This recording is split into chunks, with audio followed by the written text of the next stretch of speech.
بسم اللہ الرحمن الرحیم۔ غزوہ احد۔ ہم آج غزوہ احد کے بارے میں آپ کو کچھ معلومات دے رہے ہیں۔ غزوہ یعنی جہاد کا اغراض اور مقصد اللہ رب العزت ایک آیت میں فرماتے ہیں کہ وَلَوْلَا دَفْعُ اللَّهِ النَّاسَ بَعْضُهُم بِبَعْضٍ لَفَسَدَتِ الْأَرْضُ وَلَٰكِنَّ اللَّهَ ذُو فَضْلٍ عَلَى الْعَالَمِينَ۔ ترجمہ: اگر اللہ بعض لوگوں کے شر اور فساد کو بعض لوگوں کے ہاتھ سے دفع نہ فرماتے تو تمام زمین میں فساد پھیل جاتا، لیکن اللہ جہانوں پر بڑا ہی فضل فرمانے والا ہے کہ فتنہ اور فساد دفع کرنے کے لیے اللہ نے جہاد کی اجازت دی ہے۔ تو یہ دیکھیے کہ یہاں پر ہم جو جہاد کے بارے میں جو بیان کر رہے ہیں، غزوہ احد، یہ دوسرا غزوہ ہے۔ ویسے تو کئی غزوات ہوئے، لیکن یہ سب بڑے غزوے میں دوسرا ہے جو قریش مکہ سے ہوئے تھے۔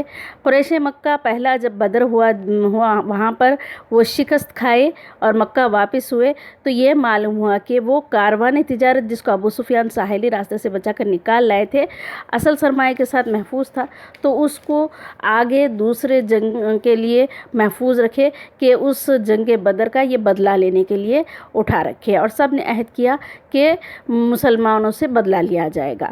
غرض یہ کہ قریش نے خوب تیاری کی، عورتوں کی بھی ہمراہ لیا تاکہ وہ بھی ابھارے لڑنے کے لیے، لوگوں کو ہمت بڑھائیں، بھاگنے والوں کو غیرت دلائیں، نیز لڑنے والے عورتوں کی بے حرمتی کے خیال سے دل کھول کر اور سینہ ٹھوک کر لڑیں، پیچھے ہٹنے کا نام نہ لے۔ اس طرح جو ہے سو پوری کوشش کرے کہ جو ہے سو اچھی سے تیاری کے ساتھ آئیں اور مسلمانوں کو پوری طریقے سے نیست و نابود کرنے کی پوری تیاری کرے۔ اور یہ 3000 کا لشکر جرار نہایت کر و فر سے ابو سفیان کی سرکردگی میں 5 شوال 3 ہجری کو مکہ سے روانہ ہوا۔ حضرت عباس رضی اللہ تعالیٰ عنہ حضور پر نور کے صلی اللہ علیہ وسلم کے چچا ہیں، انہوں نے یہ تمام حالات لکھ کر نبی کریم صلی اللہ علیہ وسلم کے پاس ایک تیز قاصد کے ہاتھ روانہ کیا، اور قاصد کو یہ تاکید کی کہ 3 دن کے اندر اندر کسی طرح آپ کے پاس یہ خط پہنچا دے۔ یہ خبر جب آپ صلی اللہ علیہ وسلم کو ملی تو آپ نے اپنے طرف سے اس کی پوری تحقیق کروا لی، اور جب یہ اطلاع دی گئی کہ قریش کا لشکر مدینے کے بالکل قریب آ پہنچا ہے، یہ جمعے کی شب تھی، جب صبح ہوئی تو رسول صلی اللہ علیہ وسلم نے صحابہ کو بلا کر مشورہ کیا۔ اکابر مہاجرین انصار نے یہ مشورہ دیا کہ مدینہ ہی میں پناہ گزین ہو کر مقابلہ کیا جائے، لیکن جو نوجوان جنگ بدر میں شریک نہ ہو سکے تھے، شوق شہادت میں بے چین تھے، اور وہ بےتاب تھے کہ ان کی یہ رائے ہوئی کہ مدینے سے باہر ہی نکل کر ان پر حملہ کیا جائے، کفار پر۔ رسول صلی اللہ علیہ وسلم نے ارشاد فرمایا کہ میں نے خواب میں دیکھا ہے کہ ایک مضبوط ذرہ میں ہوں میں، اور ایک گائے ہے کہ ذبح کی جا رہی ہے، جس کی تعبیر یہ ہے کہ مدینہ مضبوط قلعے کی طرح ہے، اور گائے کے ذبح ہونے کی طرف اشارہ ہے کہ میرے اصحاب میں سے کچھ لوگ شہید ہوں گے، لہٰذا میری رائے ہے کہ مدینہ ہی میں قلعہ بند ہو کر مقابلہ کیا جائے۔ مگر بعض اکابر اور نوجوانوں نے اس بات میں زیادہ اصرار کیا کہ مدینے سے باہر ہی نکل کر حملہ کیا جائے۔ غرض رسول صلی اللہ علیہ وسلم سے کہا کہ یا رسول اللہ، ہم تو اس دن کے تمنا اور اشتیاق میں تھے کہ خدا سے مانگ رہے تھے دعائیں کہ اللہ وہ دن لے آئے، اور وہ دن آ گیا۔ مسافہت بھی کم ہے۔ حمزہ اور سعید بن عبادہ اور نعمان بن مالک رضی اللہ تعالی عنہم نے عرض کیا کہ یا رسول اللہ، ہم نے مدینے میں رہ کر ان سے مدافعت کی تو ہمارے دشمن ہم کو خدا کی راہ میں بزدل خیال کریں گے۔ اور اس طرح حضرت حمزہ نے بھی یہ کہا کہ قسم ہے اس ذات پاک کی جس نے آپ پر یہ کتاب نازل فرمائی ہے، میں اس وقت تک کھانا نہ کھاؤں گا جب تک مدینے سے باہر نکل کر دشمنوں کو اپنی تلوار سے مقابلہ نہ کروں۔ غرض کئی اصحاب مجبور کرے اس پر رسول صلی اللہ علیہ وسلم نے جب دیکھا کہ جنت کے شہدائی اور شہادت کے سودائی نوجوان اصرار کر رہے ہیں، تو مدینے سے باہر جا کر حملہ کرنے کے لیے رضامند ہوئے۔ عصر کی نماز سے فارغ ہو کر آپ حجرہ شریفہ میں تشریف لے گئے، اور آپ کے ساتھ صاحبین یعنی کہ حضرت عمر اور حضرت ابوبکر بھی ساتھ تھے، اور آپ صلی اللہ علیہ وسلم ابھی حجرہ مبارک سے باہر تشریف بھی نہ لائے تھے کہ سعد بن معاذ اور اسید بن حضیر نے کہا لوگوں سے کہ تم نے رسول صلی اللہ علیہ وسلم کو شہر سے باہر جا کر حملہ کرنے پر مجبور کیا، حالانکہ آپ صلی اللہ علیہ وسلم پر اللہ کی طرف سے وحی نازل ہوتی ہے۔ مناسب ہے کہ آپ کی رائے اور منشا پر ہی چھوڑ چھوڑ دیا جائے۔ اتنے میں آپ صلی اللہ علیہ وسلم 2 زرہیں پہن کر اور مسلح ہو کر باہر تشریف لے آئے۔ صحابہ نے عرض کیا یا رسول اللہ، ہم سے غلطی ہو گئی ہے، آپ کی مرضی کے خلاف اصرار کیا، ہمارے لیے یہ مناسب نہیں ہے، آپ صرف اپنی رائے پر ہی عمل کیجیے۔ اس پر نبی صلی اللہ علیہ وسلم نے فرمایا کہ کسی نبی کے لیے یہ جائز نہیں کہ ہتھیار لگا کر اتار دے یہاں تک کہ اللہ کے دشمن سے جنگ کرے۔ اب اللہ کے نام پر چلو اور میں جو حکم دوں وہ کرو۔ سمجھ لو کہ جب تک تم صابر اور ثابت قدم رہو گے، اللہ کی فتح اور نصرت تمہارے ہی لیے ہے۔ اس طرح 11 شوال یوم جمعہ بعد نماز عصر آپ 1000 جمعیت کے ساتھ مدینے سے روانہ ہو گئے۔ جب آپ احد کے قریب پہنچے تو منافقین کا صدر جو تھا عبداللہ بن ابی، جو 300 آدمیوں کے جمعیت کے ساتھ تھا، اپنے آدمی اس کے تھے، یہ کہہ کر واپس ہو گیا راستے سے کہ آپ نے میری رائے نہیں مانی، ہم بے وجہ کیوں اپنی جانوں کو ہلاکت میں ڈالیں، یہ جنگ نہیں ہے، اگر ہم اس کو جنگ سمجھتے تو ہم ضرور ساتھ دیتے۔ یہ کہتے ہوئے اپنے 300 لوگوں کو ساتھ لے کر وہ واپس پلٹ گیا۔ نبی کریم صلی اللہ علیہ وسلم صرف 700 صحابہ کے ساتھ رہ گئے، اور اس میں قبیلہ خزرج میں سے بنو سلمہ اور قبیلہ اوس میں سے بنو حارثہ نے بھی ابن ابی کی طرح کچھ واپسی کا ارادہ کیا۔ دونوں قبیلے لشکر کی طرف واپس ہونے میں تھے کہ اللہ نے ان پر رحم کیا، ان کو بچا لیا۔ صحابہ اکرام نے انہیں آڑ دلائی، انہیں سمجھایا اور وہ واپس آ گئے۔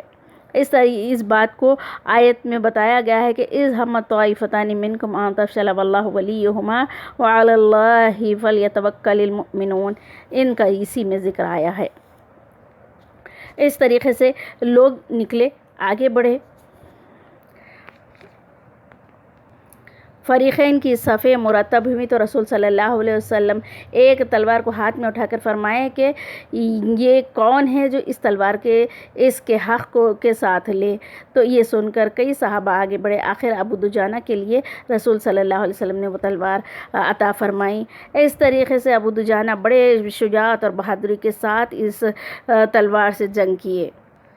آغاز جنگ میں مبارزہ ہوتا تھا۔ مبارزین یہ کہ جو ہے سو ایک آدمی قریش کی طرف سے اور ایک آدمی مسلمانوں کی طرف سے آتے اور ایک دوسرے سے للکارتے اور ایک دوسرے سے مقابلہ کرتے۔ اس طرح 7-8 مبارزات ہوئے جس میں مسلمان کا پلڑا بھاری رہا اور کفار کے بڑے بڑے سردار جو بھی آتے مارے گئے۔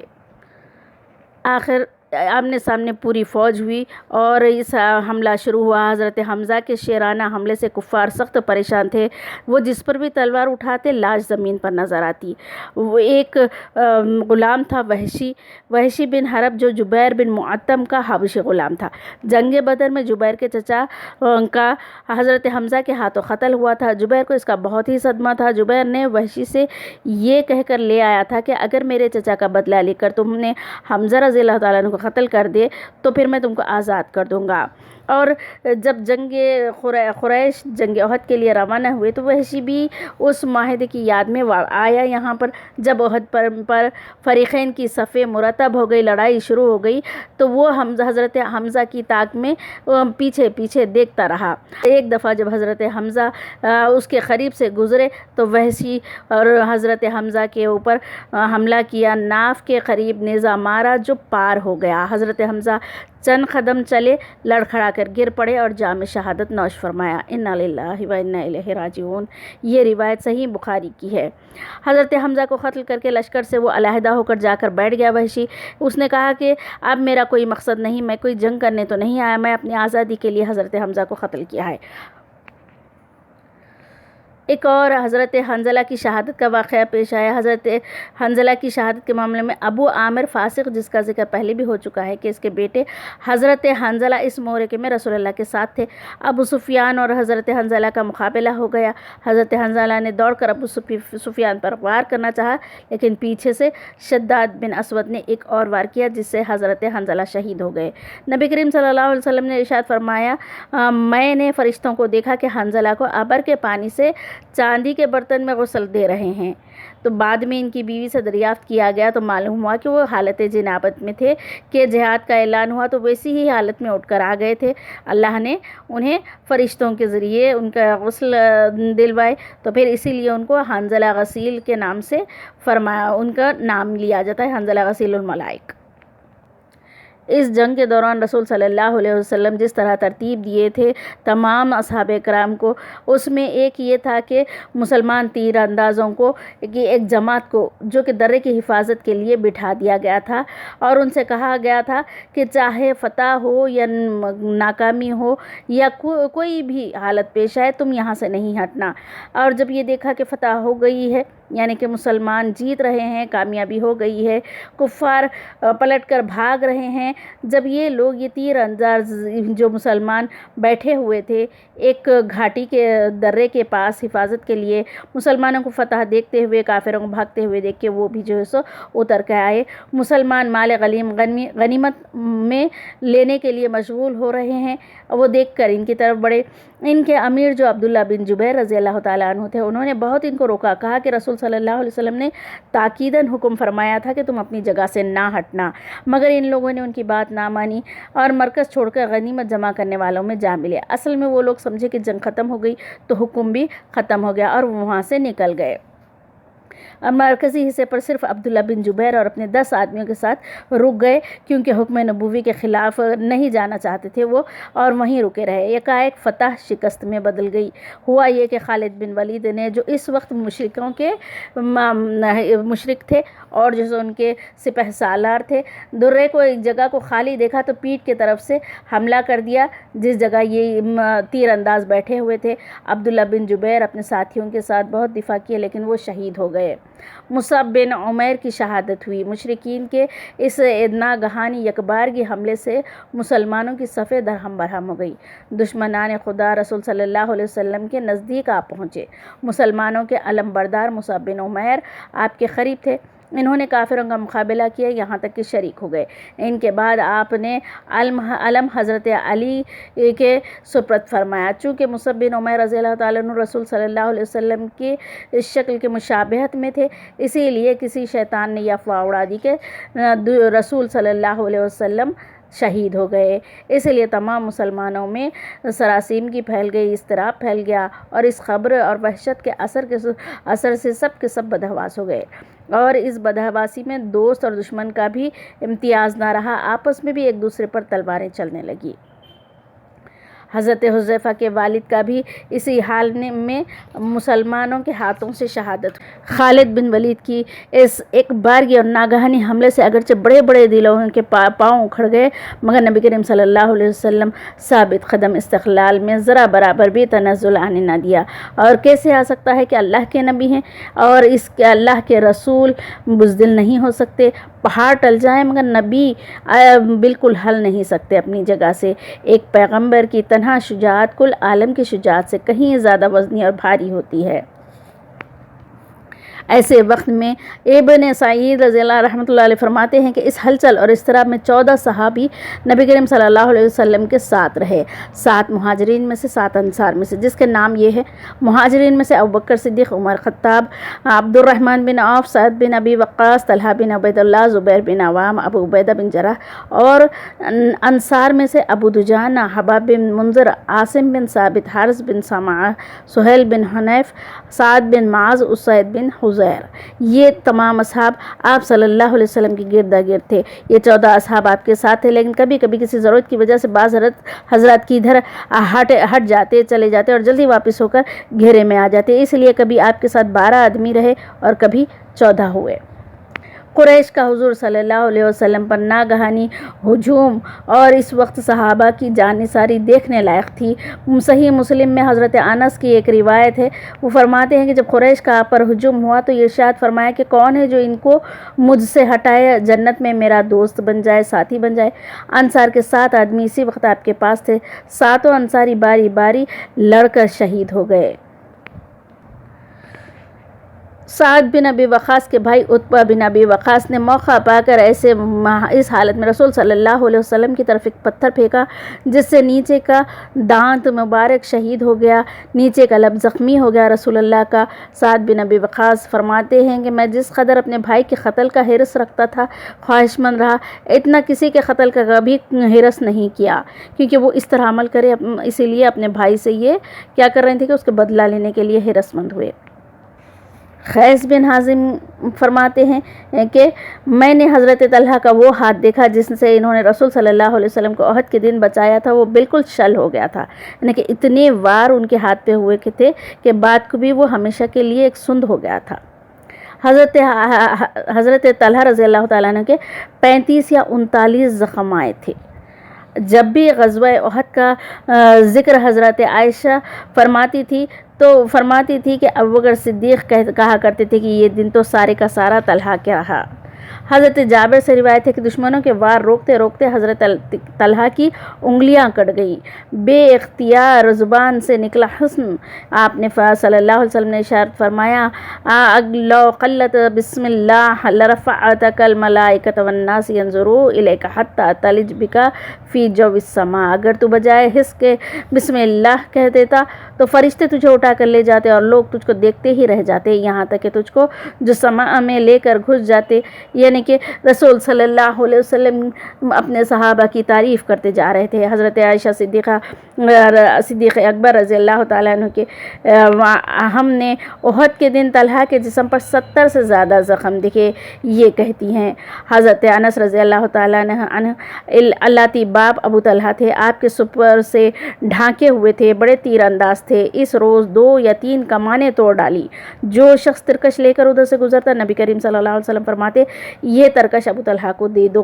رسول صلی اللہ علیہ وسلم جب نظر اٹھا کر لوگوں کی طرف دیکھنا چاہتے تو ابو طلحہ فوراً عرض کرتے، میرے ماں باپ آپ پر فدا، آپ نظر نہ اٹھائیں، دشمنوں کا کوئی تیر آ کر نہ لگ جائے، میرا سینہ آپ کے سینے کے لیے سپر بنا ہوا ہے۔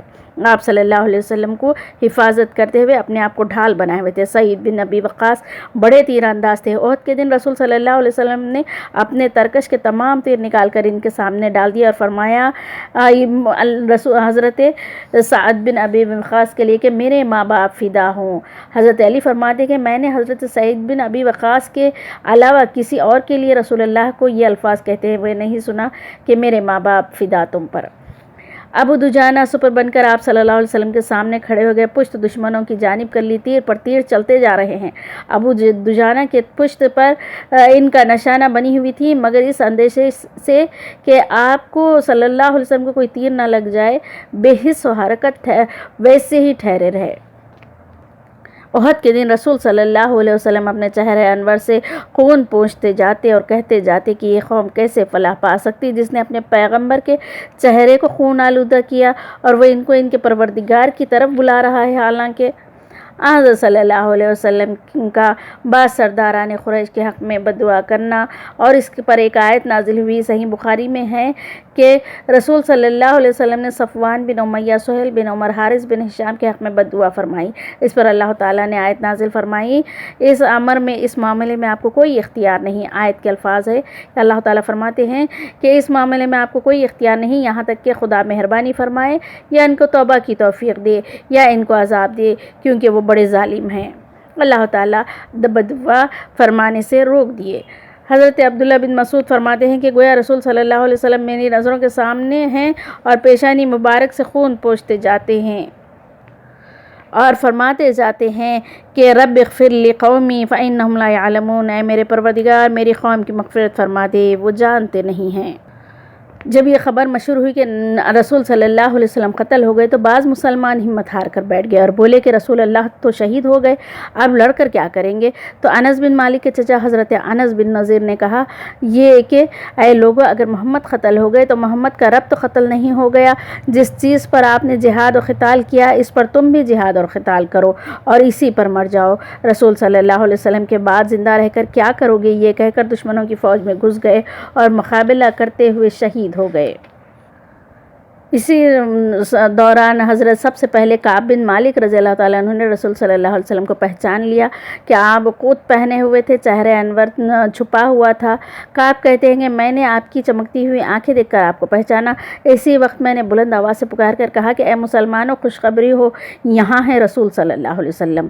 آپ نے اپنا ہاتھ مبارک سے اشارہ فرما کر اشارہ کیا اور خاموش رہنے کا، کہ اگرچہ آپ نے دوبارہ کہنے سے منع کر دیا لیکن دل اور سر سب کے کان اسی طرف لگے ہوئے تھے، اس لیے لوگوں نے یہ بات سن لی اور رسول صلی اللہ علیہ وسلم کے گرد گرد جمع ہونا شروع ہو گئے۔ جب کچھ مسلمان آپ کے پاس جمع ہو گئے تو پہاڑ کی گھاٹی کی طرف اوپر چلے گئے۔ ابو بکر، عمر، علی، طلحہ، حارث بن سما رضی اللہ عنہم وغیرہ آپ کے ہمراہ اوپر گئے۔ جب پہاڑ پر چڑھنے کا ارادہ کیا تو کمزوری کی وجہ سے بوجھل ہونے لگے، چڑھ نہ سکے، اسی لیے حضرت طلحہ نیچے بیٹھ گئے اور ان پر پیر رکھ کر آپ اوپر چڑھ گئے۔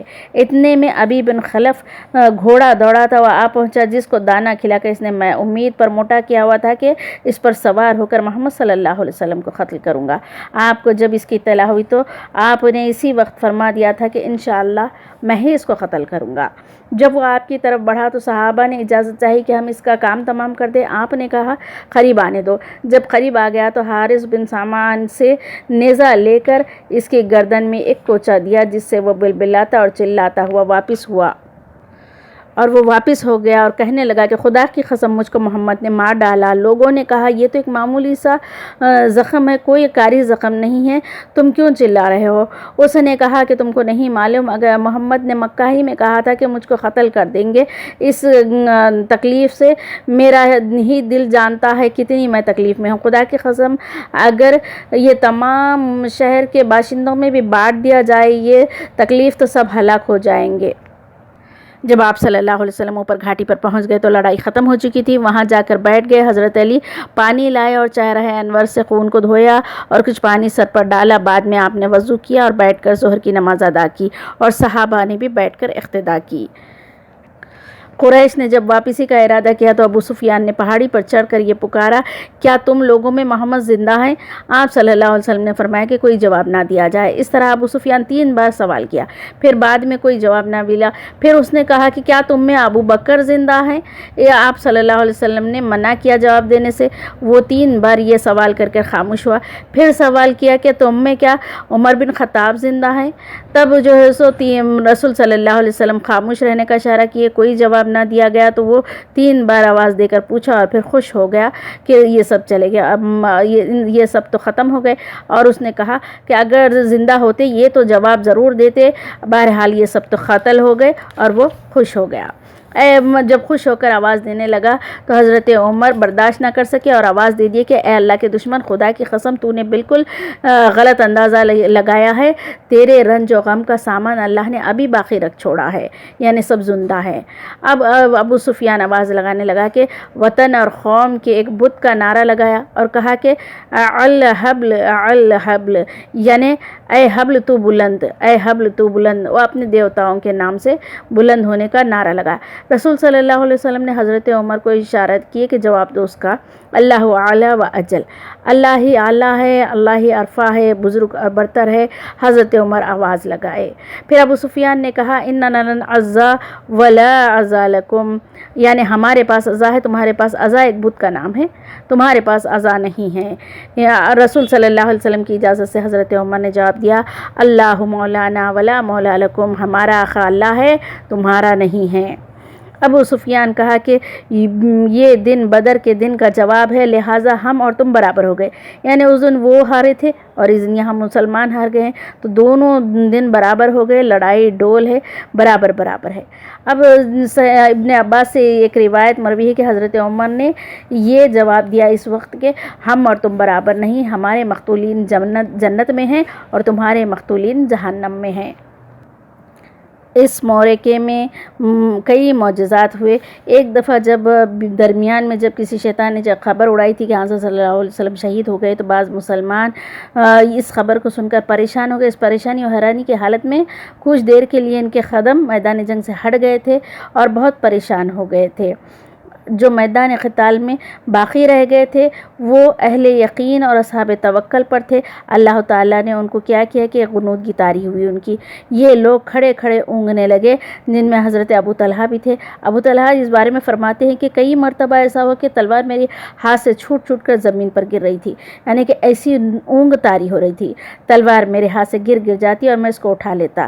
یہ ایک حسی اثر تھا، باطنی سکون اللہ نے عطا فرمایا تھا۔ اس غزوے میں کچھ عورتوں نے بھی مسلمانوں کی شرکت کی، لیکن صحیح بخاری میں یہ ہے کہ حضرت انس سے روایت ہے کہ احد کے دن میں نے حضرت عائشہ اور وہ اپنی والدہ سلیم کے ساتھ، یعنی حضرت انس کی والدہ سلیم کو دیکھا کہ وہ پائن سے چڑھائے ہوئے پانی کی مشکیں بھر بھر کر پشت پر لاتی اور لوگوں کو پانی پلاتی، اور جب پشت خالی ہوتی تو بھر بھر کر لے کے آتی. یعنی کہ اگر خواتین اس جنگ میں تھی لیکن وہ زخمیوں کا زخم دھونے کے لیے، انہیں پانی پلانے کے لیے اس کام میں تھی. جیسا کہ رسول صلی اللہ علیہ وسلم نے خواب میں دیکھا تھا، حسب وعدہ خداوندی شروع دن میں مسلمان کافروں پر غالب رہے، مگر جب اس مرکز سے ہٹ گئے جس پر اللہ کے رسول نے کھڑے رہنے کا حکم دیا تھا، مال غنیمت جمع کرنے کے لیے پہاڑ سے نیچے اتر آئے تو جنگ کا پاسا پلٹ گیا، فتح شکست میں بدل گئی. بارگاہ خداوندی میں محبین، مخلصین، عاشقین، صادقین کی ادنا بات پر گرفت ہوتی ہے. حق جل شانہ کو یہ پسند ہوا کہ ایسے صحابہ اکرام عظیم درجے والے اللہ کے رسول کے حکم سے ذرہ برابر بھی حکم عدلی کریں، اس بھول اور چوک سے ہی کیوں نہ ہو اس کو روک دیا گیا. نیز یہ کہ عاشق صادق اور شان عشق کے یہ خلاف بات ہے کہ مرضی اپنی ہو. پھر آخر اللہ نے ان کے بارے میں یہ فرمایا کہ جن لوگوں نے اللہ اور رسول کی بات کو مانا بعد اس کے کہ ان کو زخم پہنچ چکا تھا، ایسے نیکوکاروں اور پرہیزگاروں کے لیے اجر عظیم ہیں. اور اسی سال 3 ہجری میں کچھ اور واقعات بھی ہوئے. اسی سال رسول صلی اللہ علیہ وسلم نے حضرت عمر کی صاحبزادی حضرت حفصہ رضی اللہ تعالیٰ عنہا سے نکاح فرمایا ماہ شعبان میں، اور اسی سال 15 رمضان المبارک کو امام حسن پیدا ہوئے، اور اسی سال ماہ شوال میں شراب کی حرمت کا بھی حکم نازل ہوا.